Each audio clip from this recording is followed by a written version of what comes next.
Hey, what's up you guys, it's Connor, and today I'm going to be continuing my 2019 reading wrap-up with books 31 through 40. After this one, I will be almost completely caught up. There's a couple of books that will be in the next part, whenever that is, but these are actually some of the most recent books that I've read.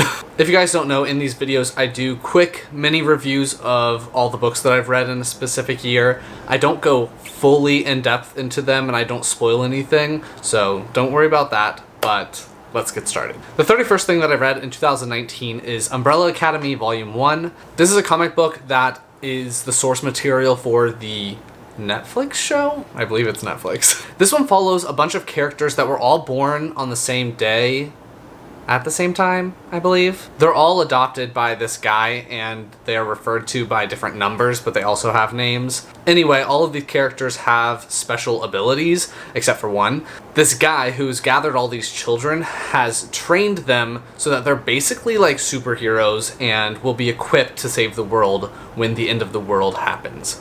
I actually have watched I think I watched the entire first season on Netflix and then decided I wanted to read the source material, which I do recommend doing. Sometimes I think that knowing what's going to happen kind of ruins what happens in a book, but I think that it actually helps a lot with this one. This story is very jumpy. It jumps from character to character, it jumps from different time periods, it jumps between different situations. So it's actually a little hard to follow, and if I hadn't seen the TV show version of this story, I think that I would have been quite lost, to be honest. I do really like this concept, and I do really like these characters, so I am going to continue reading this comic book series, and I thought that the artwork was well done and was fun to look at. But I ended up giving this first volume 3 stars just because it was so hard to follow. At least I thought so. But I'll let you guys know what I think of future volumes when I do continue with the series. I've had my hold at the library come in and then I just didn't have time to read it, so then I lost it. Now I have to get it back again. So we'll see when that happens. The 32nd book that I read in 2019 is The Subtle Knife by Philip Pullman. This is the second book in the His Dark Materials series, and it follows a young girl named Lyra as she is basically just trying to protect her friends. Like, her main thing is that she's going around and trying to save her friends and is trying to save the world from evil people. If you guys don't know, they're making the first book into a TV show. They made the first book into a movie, which was how I originally experienced the first book. People say that it's terrible and that you should just read the book. I'm curious to see how the TV show will pan out, but I read the second book because I have been doing podcast episodes with a couple of my friends. Not my podcast, I've been a guest on Snark Squad. So I'll leave a link down in the description to the episode where we talk about The Subtle Knife if you want to know more in-depth thoughts about it. So if you want to basically know our spoiler thoughts on this book, check out that podcast.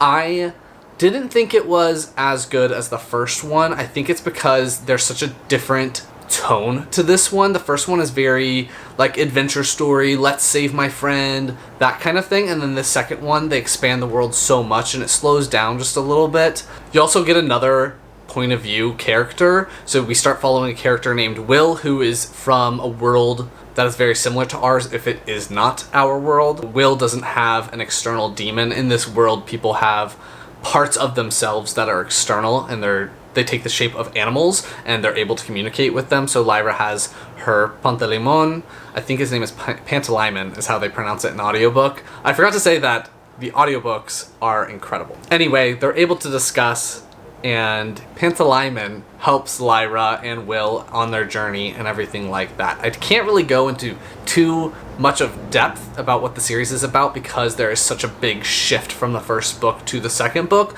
I have now since finished the series and have really enjoyed it as an overall experience, and it might make me feel a little differently about the second book, if that makes sense. So having finished everything, I'm looking back on the second book more positively. One of the things that kept me from loving this story as much as I was hoping to is that there is a complete shift in attitude towards a certain character that I view as being pretty evil. So I didn't really understand why everyone was on this specific character's side. It didn't really make all that much sense because of the things that this character does in the first book. I'm being very vague and I'm trying not to spoil anything, but yeah, I didn't really understand that very much, and I think that it was better done in the third book, but that will be in a future wrap-up. Anyway, I ended up giving this book 3.5 stars. So it literally just started raining, so I apologize if you can hear that. Hopefully you can't. The 33rd thing that I read in 2019 is Daughter of Smoke and Bone by Laini Taylor. I wasn't originally going to read this, but because it is intertwined with her Strange the Dreamer duology, I wanted to see the full picture of those connections. There's at least a hinting that they're going to overlap at some point. It follows a girl named Karou, and Karou has been raised by supernatural creatures in our world. She, I think, lives in Russia, if I'm not getting that mistaken, and she goes to school in Russia, but she also has this job where she works for the guy who raised her. She goes around and she collects teeth from people who have collected the teeth from the beings that it came from. And by beings, I mean, like, usually it's an animal. So she goes around and collects animal teeth. She gives the teeth to the person who raised her, and he does his stuff with the teeth. And that's like a whole thing, is finding out what happens with these teeth. But that's the basic setup of this. She benefits from this situation because she's able to make wishes, and these different wishes can be whatever she wants. The more extreme the wish, the bigger the price that you have to pay for it. So most of her wishes have been something small, like she's wished for blue hair and stuff like that. One day she's attacked by a different type of supernatural being, not the type of supernatural being that she was raised by, and it kickstarts all these different events of her trying to figure out what has been going on, what is through this mysterious door that she was never allowed to go through in the first place, and how does she make it out of all these different situations, like, with her life intact. I really enjoyed the overlap that this has with the series. I do think that these two series, the Daughter of Smoke and Bone series, as well as the Strange the Dreamer duology, are going to be integrated into like a bigger fantasy world, which I'm really excited to like see that come to fruition. I thought the whole thing with the teeth and the mystery about what her guardian does with the teeth was really interesting. I really like that she goes to these different worlds. There is our world, but there's also a couple of others that we get to see a little bit of. And I liked some of the side characters quite a lot. I think that there was one side character, which is this very old being who has been sentenced to stay on Earth and isn't able to leave. I really liked that character. The main thing that kept me from loving this series, though, is that there's a big insta-love situation going on. Karou and the guy who attacks her, Akiva, they like become instantly in love, and it is so frustrating because it completely changes the way that Karou is. She's very loyal to her family at the beginning, and then it just changes so fast when she becomes in love with this guy. And I understand why it is like that. It is explained why it's so insta-lovey, but it doesn't mean that I appreciated it. It doesn't mean that I enjoyed it. I thought that the insta-love situation really took away from this story for me. I didn't enjoy it. I wish that it had been a lot slower. I think that that would have made a whole lot more sense, but what are you gonna do? So in the end, I really like how Laini writes. I really like her world building. I will say though that a lot of people have a hard time getting into Laini's writing because it is so descriptive and it is so like flowery over the top. So know that going in that her stories aren't the quickest because she has more of a focus on her writing. But I still really enjoy her worlds. I still enjoy her writing. I prefer the Strange the Dreamer duology to this one, but I can see why people would prefer this one over the Strange the Dreamer duology. It's just personal preference. I obviously didn't love the insta-love, so I ended up giving this book 3 stars because once that hits, it's just like constantly beating you over the head with how instantly in love they were and how in love they are, and it's just like, shut up. Just do something else. I thought that it actually was more distracting than it added to the novel, so I didn't really love that. Next up, I read Things My Son Needs to Know About the World by Frederick Bachman. As you guys know, Frederick Bachman is one of my favorite authors of all time. I really have enjoyed everything that he's written. I have now read everything that he's written that's been published in English. My favorite book by him is Beartown, if you're curious, but this one is a nonfiction series of essays that he did that's basically exactly what the title says. It's things that he wants his son to know, and a lot of it was also written while his son was very young, him being a new dad and getting used to that, and some of the mistakes that he made and the insecurities that he had, stuff like that. There's a line that I really loved in this that I want to share, and that is, I want you to always remember that you can become whatever you want to become, but that's nowhere near as important as knowing you can be exactly who you are. And I was like, yes, I just know you're gonna be a good dad if that's the train of thought that you're taking. So I enjoyed it. I think that it's one of those books that unless you're in that stage of your life or you're about to be, you might not appreciate it as much. Or if you're a big fan of his works, you might be interested in picking it up and reading it, but I don't think that it's for everyone. I don't think that everyone is going to connect with it or love it as much. I really enjoyed it. I ended up giving it 4 stars. Frederick Bachman is actually really funny, so I enjoyed reading his personal insecurities about fatherhood as well as some of his screw-ups and stuff like that, and I just think that he's awesome. So I enjoyed this little nonfiction series of essays. I just think he's an incredible writer. Next up, I read Circe by Madeline Miller. This was nominated for the BookTube SFF Awards in the adult fantasy section. I previously read Madeline Miller's The Song of Achilles, which is amazing. Definitely recommend that one. I read it as an audiobook, and I think that the audiobook narrator for that one was very good. I read this one as an audiobook and a physical book. I started it on audio and then lost my hold on the library, so then I continued it physically, and the audiobook narrator is very good. I definitely think that it positively impacts your reading experience listening to it rather than reading it, because this is quite a slow moving novel. It follows Circe, who is the daughter of Helios, and she is a minor goddess in the Greek pantheon. In the original myth, there is some discrepancies over who her mother is, but in this version, she is the daughter of a sea nymph. In other versions, she is the daughter of Hecate, which kind of makes sense because Circe is known for being a sorceress. In this book, it follows Circe as she is a young goddess. She doesn't have a whole lot of powers, and she isn't very high up in like the god society. She eventually gets herself exiled onto an island, and then it just follows her process of living on this island by herself and not having a whole lot of connection, being really invested in humans and wanting to know more about them, stuff like that. This book is also super character focused, and I think that that's where a lot of people have some issues with it. Not a whole lot happens plot-wise because she literally is just on this island and she's having to go through the steps of dealing with the fact that she is this immortal goddess and she's not going to age or wither or die or anything like that, and she has to see some of the humans that she has invested in go through those stages of life. I think that Madeline Miller did a really good job of capturing that voice of a goddess who is immortal and doesn't understand time as much as humans would. So she can pass years and years and it doesn't really affect her too much, where for a human, they spend their whole life in that time period. I think she did a good job of portraying some of the other gods. I really liked her interactions with Hermes. I really enjoyed this. I ended up giving this 5 stars. I just had to look it up. I freaking adored it. I love Circe. I love Madeline Miller's writing. I prefer The Song of Achilles over this one, but I do think that this one is super strong as well. As I said, I gave it 5 stars. I loved it. Moving on.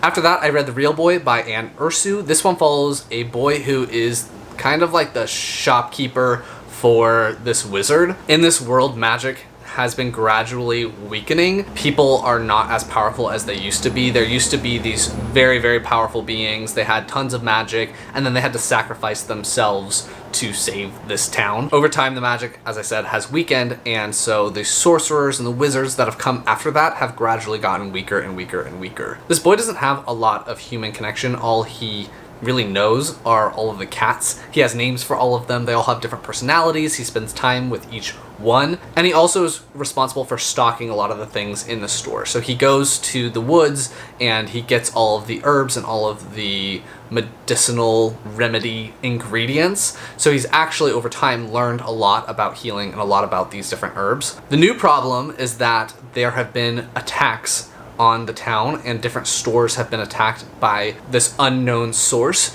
And children that are in the neighboring town, the like wealthier town, are becoming sick and no one knows why. This is a middle grade novel if you couldn't tell based off the cover, but he has to try to figure out all of those things while also dealing with the fact that he doesn't feel like he belongs. He feels like there's something different about him. He has a hard time understanding the emotional connections between different people. And I don't know if it actually directly says this, but I'm pretty sure that this main boy character has autism. Throughout the course of the story, this boy and one of the girls from the town team up, trying to figure out what's going on, try to save the town, try to save the children, and I really adored it. I did not expect to love this as much as I did. I actually picked this up because it kind of related to my internship that I'm currently in at the time of filming this. If you guys don't know, at the time of filming this, I'm currently interning at a literary agency, so I wanted to learn the taste of the agent that I'm working under, and this is one of the books that's on that list.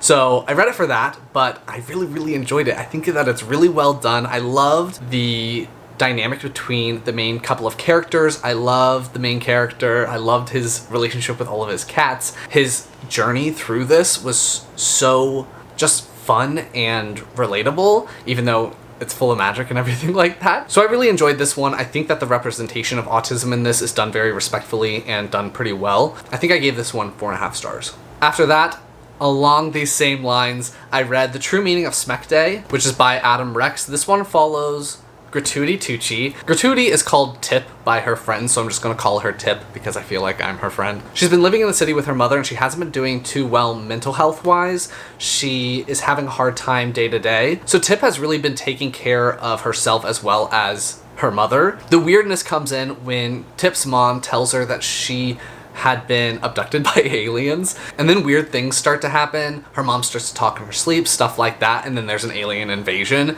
and it follows Tip as she's trying to figure out what's going on with this alien invasion, trying to stay alive. She ends up running into a rogue alien that isn't in the good graces of the rest of the alien population. Their dynamic throughout the course of the story was one that I really enjoyed. This is a really funny novel. I listened to the audiobook of this and it's narrated by Bonnie Turpin, who is becoming one of my favorite audiobook narrators. I really love how she does the character voices, and I think that she gives Tip a very like realistic, sarcastic, sometimes whiny voice. I think she did the dynamic between Tip and this alien who's called J-Lo extremely well, and I don't know, I just really loved how quirky this novel was. I had such a fun time while listening to it, and I definitely recommend it. I gave this one 4.5 stars, I believe. No, I gave it 4 stars, but it is very good. I really liked how this book ended. I know that since this book came out, there was a sequel.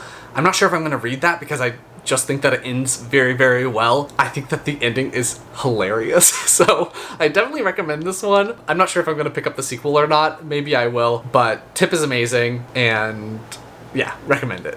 The 38th thing that I read in 2019 is The Storm Runner by J.C. Cervantes. This is one of the Rick Riordan Presents books, which are basically middle grade books that have different types of mythologies other than Greek, basically. In this one, we follow a lot of Central American folklore, a lot of Mayan myths. We follow some of the gods, we follow some of the different beings that are not technically gods. And this one follow a character named Zane who is disabled. One of his legs is shorter than the other, so he has to use a cane to get around, and he can't move very quickly, so it affects his life on a day-to-day basis. Then he discovers that there's a reason why he lives next to a volcano, and he discovers that he has some relationship with the different Mayan gods, and he has to save the world, basically, which is very on par for middle grade.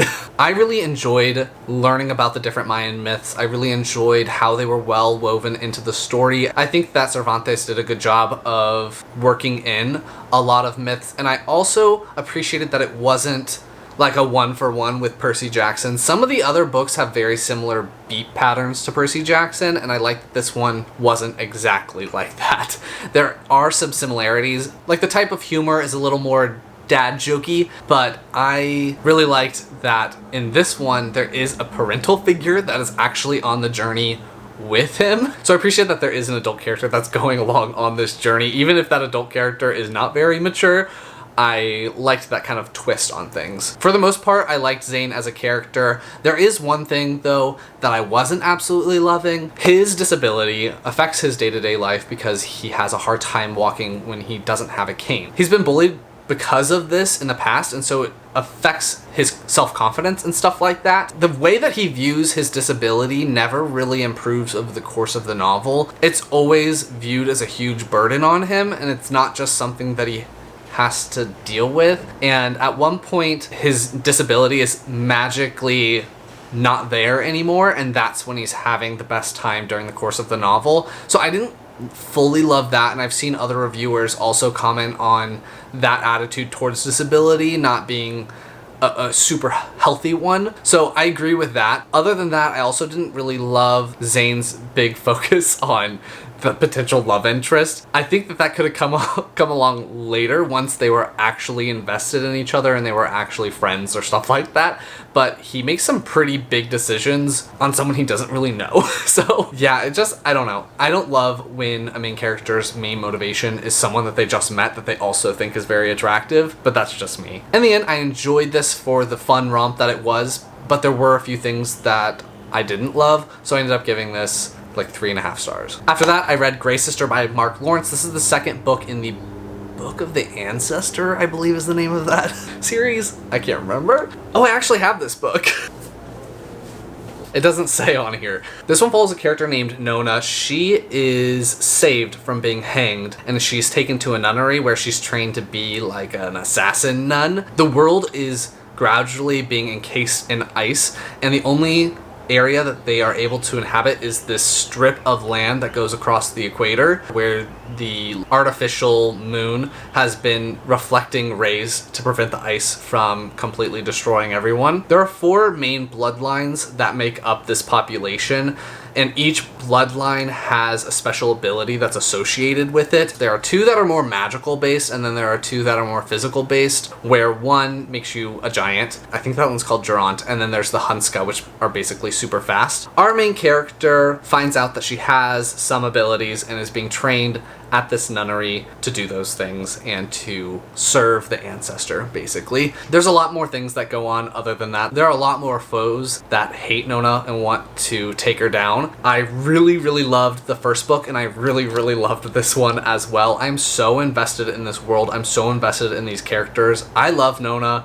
I just want her to be happy, and I feel like she's not going to be because this is grimdark, so it does get a lot more gritty than some of your other fantasy. There are some very brutal scenes. There's some child abuse. There are some graphic animal deaths, so know that before going in. But if you can stomach those things, this series is so freaking good.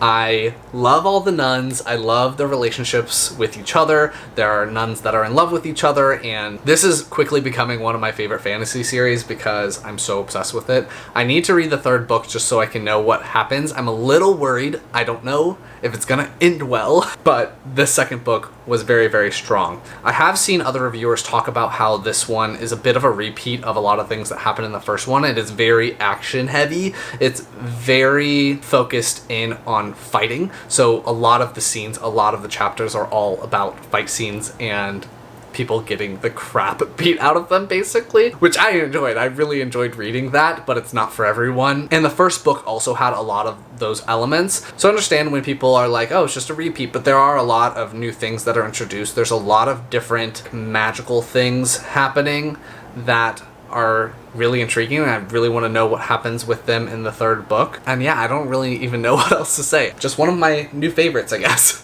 So I gave this one 5 stars. Definitely recommend this one if you have not checked it out already. I have read one other book by Mark Lawrence, but I never continued the series, and it's been so long I don't really remember all that much about it. So if you have any other books that you would recommend for people that really love this series, let me know because I will check them out. And the 40th book that I read in 2019 is The Calculating Stars by Mary Robinette Kowal. This one, I forgot her name already. I just finished this one. This one follows a character named Elma. She is a WASP pilot. She flew in World War II. She and her husband survive this extinction event. Basically, a huge meteorite strikes the east coast of the United States, wiping out Washington, D.C., a lot of the political leaders of the United States, as well as a ton of people. They survive it, and after that, they realize that the world's climate is going to start changing gradually and then more rapidly, and people are not going to be able to survive on Earth. Thus, the space program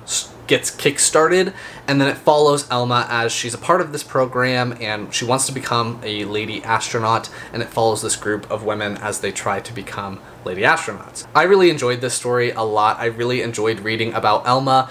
I love how smart she is, and I love how she isn't perfect. She is privileged and she recognizes that, and it's one of those things that you have to constantly work on. There are other women who are just as good as her or better that are passed over because of the color of their skin or because they don't have the right connections, where she starts to have success. I really like the representation of like debilitating anxiety in this. She hates talking to the media and talking to people with a camera. Basically, big crowds really affect her in a negative way, so I really liked that representation and seeing how people deal with that and seeing how her relationship with medication and all of that unfolds throughout the course of the novel. So there are a lot of things that I really enjoyed about this. The men in this book are so frustrating, which I'm sure, one, is still kind of the case today, and two, was probably very accurate to the time period. I have not looked into all of the historical things that are in this, but I think she has done a lot of research on this, and so I think a lot of this stuff is very accurate. I recently saw today that she was posting about people urinating in space, so I think that a lot of those things are accurate in here. I've seen some reviewers criticize how slow this novel is. It is more character focused because it's just about her anxiety, and her situation in this space program, wanting to become an astronaut, as well as addressing her own privileges when it comes to people of color that are wanting to become astronauts as well. So I do understand that, but I really enjoyed it. I really liked Elma. I really liked her husband. Even though he was a little frustrating sometimes, I love how supportive he is of Elma and how much of a cheerleader he is when she has success. He doesn't have this like weird masculinity thing where he wants to be the most successful one. I love that he encourages her to chase her dreams. The one thing about this, though, is the sex scenes in this. This is adult science fiction. It was nominated for the BookTube SFF Awards in the science fiction category. The sex scenes in here are so, like, I thought they were really, like, funny because there are so many innuendos about, like, space travel and rockets and liftoff and everything like that. If that's gonna be really annoying, I'm not sure how much you would love certain sections of this book, because there's not one sex scene that doesn't have space innuendos in there. So just know that going in. I didn't mind it. It made me laugh. I read a portion of it to some of my fellow interns at work. They were like, oh my god, that is too much. So I understand that as well, but I still enjoyed it. I ended up giving this one 4 stars. And I do recommend it. So those are the next 10 things that I read in 2019. As I said at the beginning of this video, I am pretty much all caught up. I only have a couple of books that will be in the next part. If you like this video, please give it a big thumbs up and comment down below if you've read any of these books, what your thoughts are on them or were on them. If you have any recommendations for me, leave those down in the comments. Anything else you want me to know, leave it down below, and I will talk to you guys next time.